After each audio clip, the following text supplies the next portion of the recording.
Bonjour à tous, c'est James et bienvenue dans ce nouveau tuto sur Photoshop CS5 version étendue. Nous allons maintenant voir comment utiliser les calques de réglage ainsi que les animations dans le panneau montage. Nous allons voir aussi les options que l'on peut voir ici. Donc j'ai réalisé une petite vidéo vite fait pour illustrer ce tutoriel. Je fais une petite prévisualisation, c'est assez rapide. Donc voilà. Donc on va voir ça point par point. Donc voilà ici donc j'ai mon calque de réglage. Excusez-moi pour le bruit déjà. Mon calque de réglage ici. Donc il s'agit de teinte et saturation que l'on retrouve là dans mon panneau calque. Ici un texte Twixtor qui apparaît avec un effet estompé. Donc il apparaît et ensuite il s'agrandit au fur et à mesure jusqu'à ce qu'il soit masqué. Donc ici j'ai ajouté un masque de fusion et on voit qu'il se déplace. Donc je vais vous montrer les bases pour voir, pour pouvoir utiliser tout cela. Donc c'est les bases un peu de l'animation sous After Effects ou Premiere Pro. Et là ici un texte GFX qui apparaît avec un style de calque, le style qui disparaît et ensuite le texte qui se déforme. Voilà. Donc précédemment, enfin dans une vidéo précédente qui concernait le montage, le panneau montage de ce nouvel outil Photoshop CS6, nous avons pu voir que chaque calque ici, notamment quelques textes, quelques de forme, quelques de réglage ou une source image ou vidéo, a des options qui leur sont propres. Par exemple ici pour le calque texte, j'ai une option transformation, opacité, style, déformation. Donc il y a des options qui reviennent. Aussi pour le style, le calque de réglage, j'ai position, opacité, le style, la position du masque de fusion et activer le masque de fusion ou pas. Donc, et en ce qui concerne la vidéo source, j'ai la position, l'opacité et le style. Voilà. Donc je vais vous montrer comment utiliser ces fonctions, donc tout simplement. Et je vais importer ma vidéo, donc une vidéo au hasard. Non,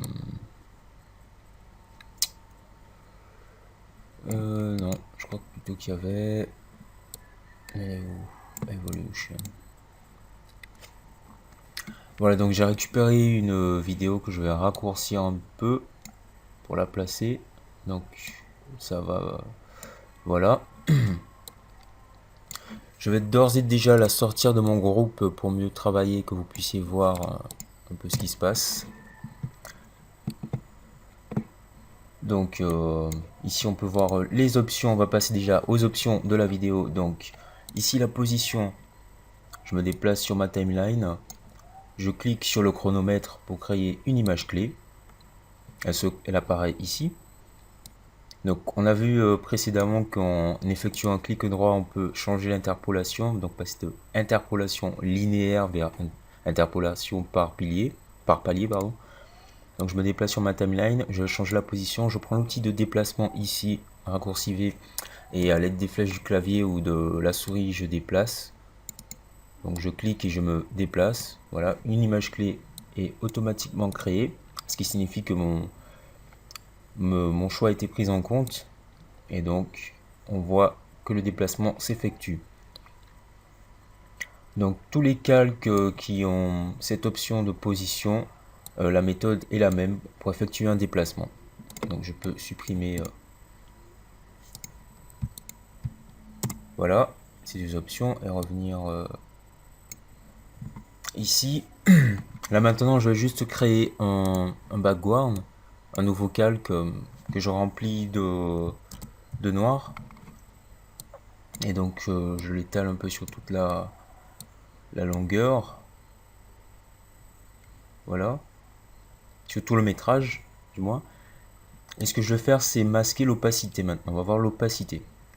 Je me remets ici, je clique sur l'opacité, je me déplace. Voilà. J'ai créé une image clé pour l'opacité, j'en crée une deuxième à 0. Voilà donc. Ça va me donner ça. Hop, hop, hop, hop. Et voilà. Opacité qui s'estompe, voilà. Jusqu'à ce qu'il n'y ait plus rien du tout.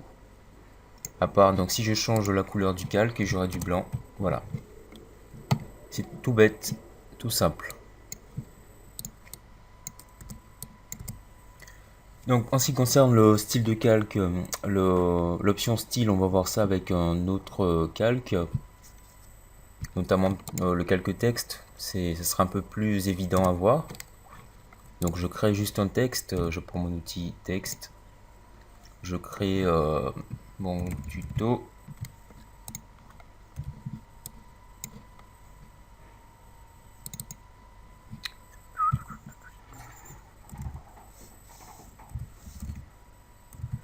Boum, boum, boum, boum, boum, boum, boum, boum, boum, boum, boum, boum, boum, boum, boum.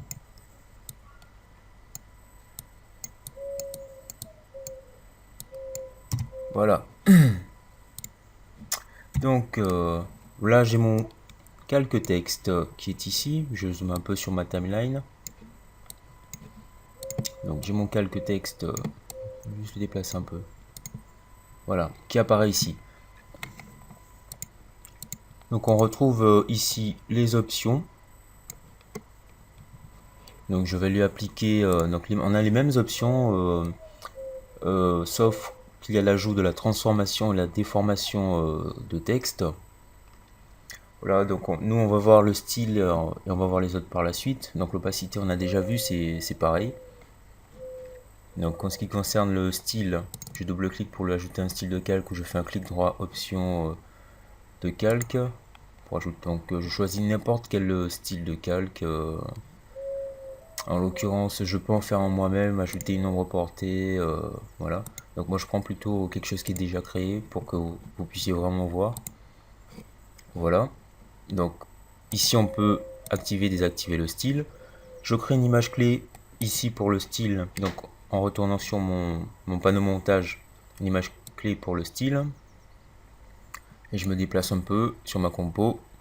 Je clique sur l'œil pour désactiver les effets. Et voilà. Donc les effets disparaissent en ce qui concerne le texte. Donc pour l'apparition du texte, on peut faire au choix, donc utiliser une transition, peut-être, pourquoi pas. Donc on voit ce que ça donne, le texte apparaît au fur et à mesure. Ou par exemple jouer sur l'opacité. Donc il faut vraiment se trouver sur, il faut que le curseur se trouve sur le calque, ici, sur le début, sur une partie du calque pour que l'image clé puisse fonctionner. Ce n'est pas comme sur After Effects. Donc je crée l'opacité à une image clé avec l'opacité à 0. Ensuite une autre image clé avec l'opacité à 100. Et voilà, donc ça me donne ça. Voilà. Maintenant voyons ce qui concerne l'option transformation. Je me déplace ici, donc je peux supprimer, donc effacer mon style de calque, ça ne me sert à rien. L'option transformation, donc imaginons que je veuille déplacer mon calque ou l'agrandir par exemple. Donc on va juste déjà commencer par le déplacer. Donc je crée une image clé ici. Et donc par exemple je vais faire monter mon texte. Voilà. Je me déplace un peu. Et donc je clique et je fais monter mon texte jusque là.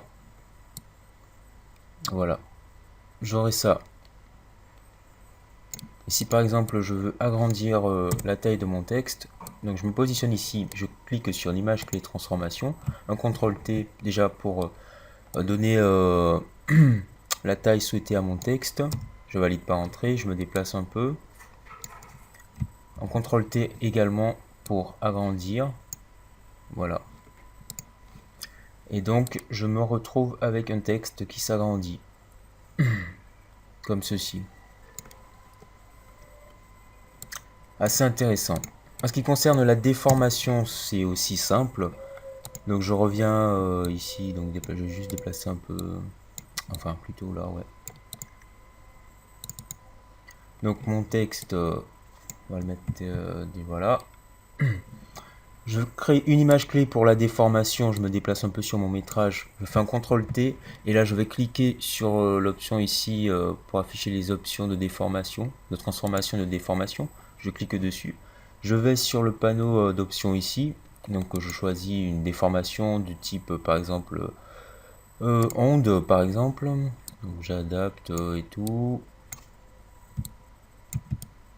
Et tout. Je peux changer mon angle, et voilà. Je valide. Donc vous avez remarqué que les images clés ont été créées, que tout a été pris en compte. Donc on voit une petite déformation sur le texte, voilà, à ce moment-là. Donc c'était tout simple à effectuer. Donc passons maintenant à, si j'ajoute par exemple un masque de fusion à mon texte. Déjà je vais délier ce masque d'abord, premièrement, créer une barre, enfin créer quelque chose d'assez long, voilà.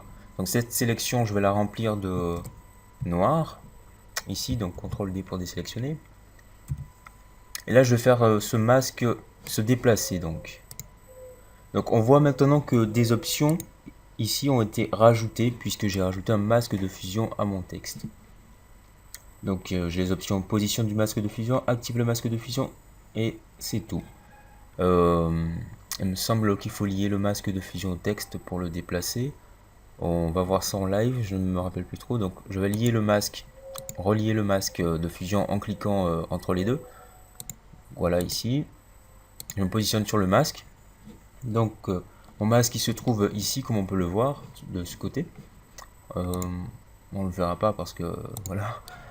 Et je fais une position, donc position masque de fusion. Je crée je crée une image clé, position, et donc déplacer mon masque. Non, ah voilà, c'est bien ce que je pensais. Il faut délier le masque déjà pour le déplacer. Donc je vais déplacer mon masque comme ceci. Donc CTRL T, voilà, j'agrandis un peu mon masque. C'est vraiment pour ceux qui utilisent After Effects, je ne vais cesser de le répéter. After Effects Premiere Pro, c'est pareil, donc c'est vraiment semblable. Il y a vraiment une envie de rapprocher les logiciels Adobe entre eux. J'ai créé une position pour mon masque, je me déplace un peu, et là je vais juste déplacer mon masque de ce côté. Donc ça donne ça. Boum, une apparition de texte. Tout bête, tout simple. Si vous n'avez que Photoshop, vous pouvez désormais réaliser des petites choses assez intéressantes sans avoir After Effects.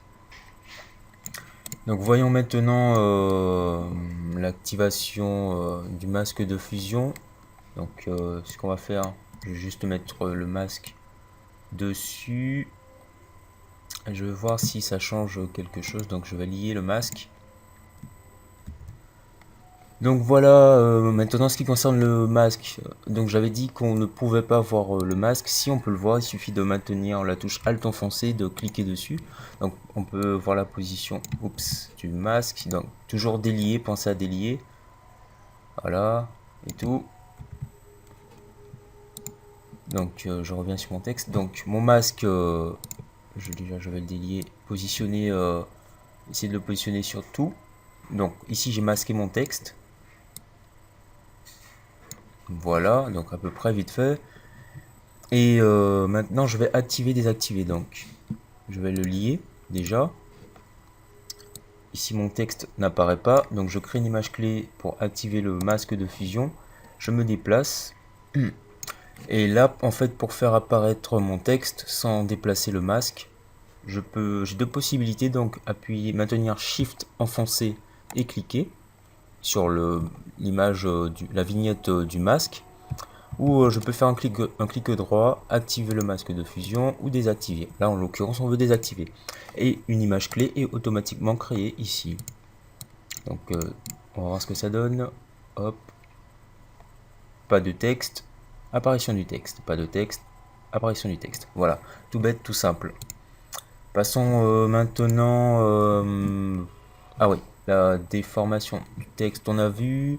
On peut passer au calque de réglage, ce n'est pas trop compliqué. C'est franchement, toutes les options se rejoignent.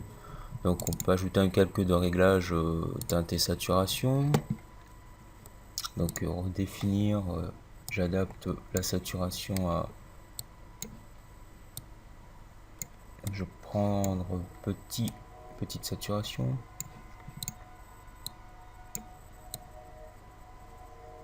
Juste me mettre ici. Donc désactiver la saturation, ne pas activer. Ça change rien.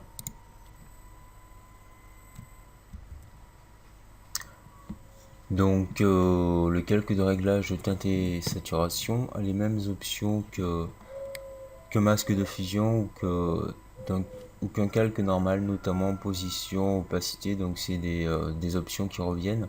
Les trois options ici présentes qui reviennent fréquemment. Plus l'option liée au masque de fusion. Donc rien de trop compliqué, ce qu'on a pu voir précédemment.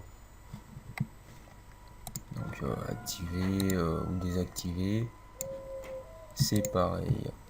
Voilà, il n'y a rien de bien méchant. Voilà, donc on peut aussi appliquer cela aux formes, donc en créant une forme.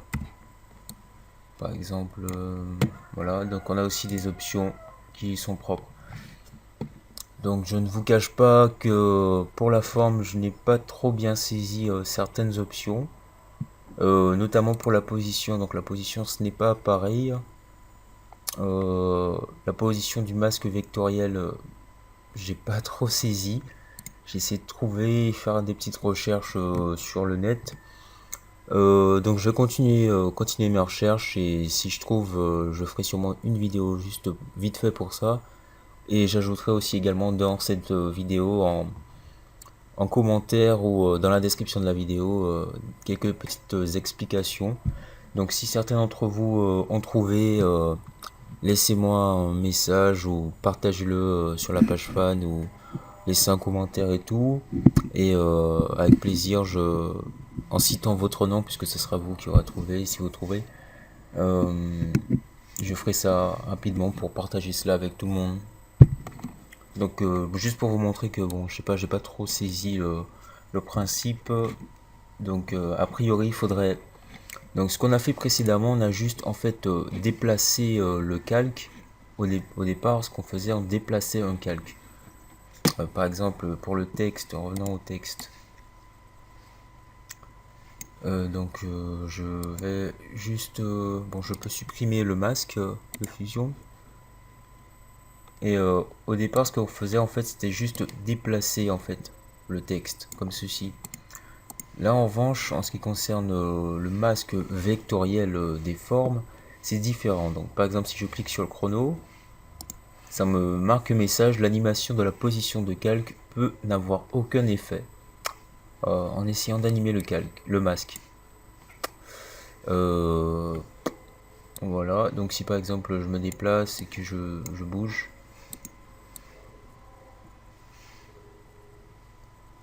un peu bizarre, c'est à l'envers, c'est un peu à l'envers quand même, on va voir ça. Donc je me positionne ici, voilà, c'est bizarre parce que je sais pas trop, mais en fait l'animation est restée, je sais pas pourquoi d'ailleurs. J'ai pas trop compris, donc je vais supprimer ça, c'est en live, hein. Je vous le dis tout de suite. Donc recréer voilà une forme, je me mets sur ma forme. Ah ok, d'accord, j'ai compris, j'ai compris. Il y a la position de départ, je me mets ici, je crée une image clé pour la position. J'ai besoin en fait, j'ai envie d'essayer un truc, c'est voir si le raccourci U de After Effects fonctionne, enfin bref. Donc je vais d'abord me mettre un peu ici. Donc créer une image clé pour la position, la mettre ici. créer notre image clé et la mettre là. Et je vais tester quelque chose. Donc je reviens au départ. Ok. Ça bouge pas en fait. Bizarre. C'est vraiment bizarre. Donc je suis ici, je crée une image clé, je réessaye encore une fois. Je me déplace. Ça crée une image clé. Rien du tout. Nada. Très bizarre. Franchement très bizarre. Est-ce que j'ai pas fait une erreur moi-même? Je sais pas, en effectuant la sélection, j'ai peut-être fait une erreur.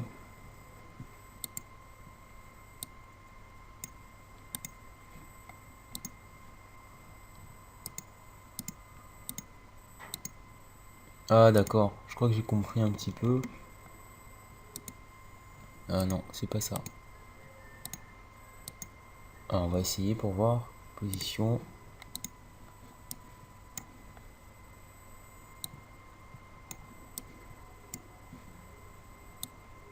Non, ça change rien. Bizarre. Donc je sais pas trop qu'est-ce qui fait ça. Même en essayant de déplacer et tout. Donc pour l'opacité, le style, c'est assez bon, c'est pas un souci. Après, si on regarde position du masque vectoriel, là aussi je bloque. Je vois pas trop comment. Je me demande si peut-être... Ah, voilà, c'était tout bête. Franchement, c'est... Non, franchement, c'est c'est tout bête. En fait, il suffit de prendre l'outil de sélection des points de tracé, donc raccourci A, je crois que c'est ça. Enfin, ouais, voilà, sélectionner les points de tracé. L'outil de sélection directe. Donc, j'ai juste fait une sélection comme ceci. Et par la suite, j'ai déplacé. C'est franchement... Bon, voilà. J'ai trouvé le petit truc après activer le masque vectoriel. Donc on fait la sélection, on clique sur la position du masque vectoriel, on le déplace à l'aide de l'outil de déplacement et l'image clé est créée et voilà, le masque bouge. Vous avez pu voir un peu toutes les options, à part ces deux-là, les deux dernières. Enfin voilà, position ici et là. Donc j'espère que ce tuto vous aura appris certaines choses en ce qui concerne le panneau montage et vous donnera envie de faire des petits montages vidéo pour ceux qui ont uniquement Photoshop et qui souhaiteraient avoir After Effects ou Sony Vegas ou qui galèrent un peu pour comprendre et tout. Ce n'est pas trop compliqué. Donc si vous voulez apprendre aussi, venez sur ma chaîne, regardez quelques petits tutos After Effects et tout vite fait. Donc merci d'avoir regardé, partagez la vidéo, laissez des commentaires, posez des questions, allez sur la page fan. Et peace out.